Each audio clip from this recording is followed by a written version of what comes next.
Hello, everyone. Moving on to category of verbal abuse number 5, blocking and diverting. Blocking and diverting is a category of verbal abuse which specifically controls interpersonal communication. The verbal abuser refuses to communicate, establishes what can be discussed, or withholds information. He can prevent all possibility of resolving conflicts by blocking and diverting. Blocking may be by direct demand or by switching the topic. Blocking may also be accusatory. However, its primary purpose is to prevent discussion and communication or withhold information. Examples of blocking are: you're just trying to have the last word. You know what I meant. You think you know it all. You heard me. You're talking out of turn. I don't see where this is going. This discussion is ended. Quit giving me all of that flack. Will you get off my back and stop nagging me? Just drop it.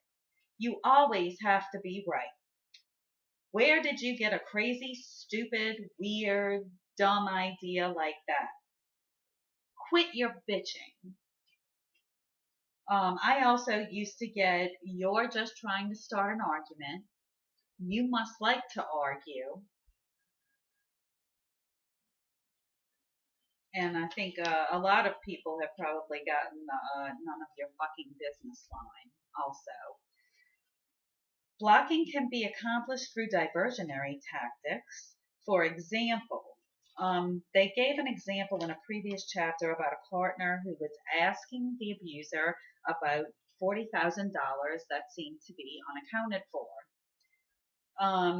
Her attempts to gain information were met by diverting her from the issue with accusations and irrelevant comments. Often the partner does not notice that the original topic is no longer the topic. She has been diverted. I would also like to add that oftentimes when they divert you and they use accusatory tactics, it instantly turns the tables, and then you are on the defensive and you're standing there feeling like you have to explain yourself when they're the ones who committed the wrongdoing. These are examples of blocking by diversion. All may be used to divert the partner from the legitimate question. So let's say the spouse asked the abuser what happened to the $40,000. And some responses that the abuser may give are, what are you worried about? You have plenty to spend. There's no way I'm going to go through all those receipts. It costs money to stay in business, so quit harassing me. I'm not going to try to explain to you how the corporate retirement programs are set up. Don't complain to me till you're earning $200,000 a year. Another variation of that I used to get, sometimes even if we weren't even arguing about money, he would just randomly blurt out, I make twice as much money as you. And then he would do the stupid laugh and would stand there and laugh at me. It was just childish and ridiculous. I've explained it all to you before, and I'm not going to go through it again. All you married me for is my money. Do I have to account for every penny? How about you accounting for every penny that you spend? You're always trying to start something. I used to get, you like to argue. You must like to argue. Why do you keep trying to start an argument with me? Another one is, I'm sick of your complaints. If you think it's so simple, then you can do the taxes and I'll quit working. It's too complicated for you to understand. Diverting invites a response from the partner, such as, I'm not complaining, I'm simply asking a question. Or, but I don't know what receipts you're talking about. Through diversion, the topic is changed. None of the abuser's diversions answer the partner's question in a thoughtful and considerate way. Um, Also, I think that definitely in my experience, the diversionary tactics lead to the circular argument, where they will divert the argument two, three, or four different directions, and you'll keep going around this monstrous, mind numbing circle where you're just switching topics, and they'll keep saying the same thing over each time they get to that topic. They'll say the same thing. You'll give them the same response. I would even say, like, we've already covered this, can we please move on?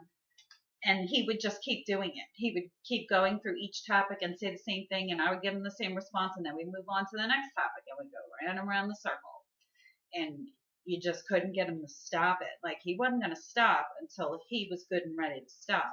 Sometimes I would just try to walk away, and he would follow me around the house and just keep it going and keep it going and keep it going. Because, of course, when he said I was the one who liked to argue, he was projecting onto me because he was the one who wanted to argue. But that's a topic for a different video.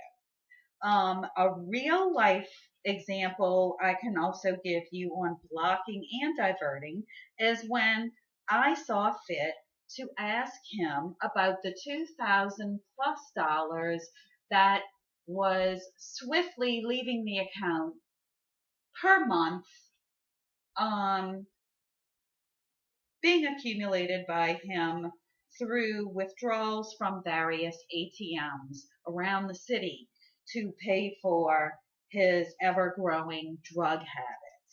And when I would ask him, what are you doing? I know what you're spending this money on. And he would even admit, oh, yeah, I've been partying a little too much, a little too much. And I would just be like, a little?